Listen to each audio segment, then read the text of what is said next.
Здравствуйте, меня зовут Елена Баженова, я рада вас приветствовать у себя в гостях. Сегодня я подготовила для вас рецепт из серии «На скорую руку». Это салат из стручковой фасоли и яиц. А для рецепта мы возьмем у меня замороженная стручковая фасоль, яйца, чеснок, соль. И заправлять я салат буду сметаной, можно использовать майонез. Подготавливаем продукты. Яйца отвариваем в воде. Ставим нагрев. А фасоль отвариваем любым удобным способом. Можно в воде, можно на пару. Или как я, в посуде с толстым дном, я просто загружаю сюда фасоль. Включаю маленький нагрев.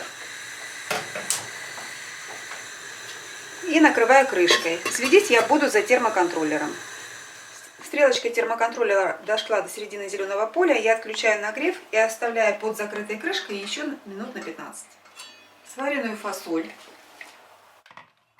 перекладываем в салатницу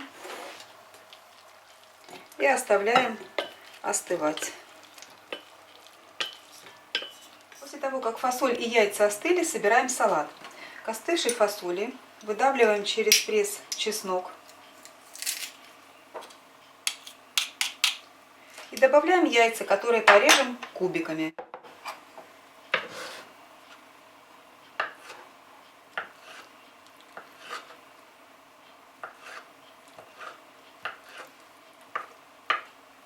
Добавляем соль. Заправляем сметаной и хорошо все перемешиваем.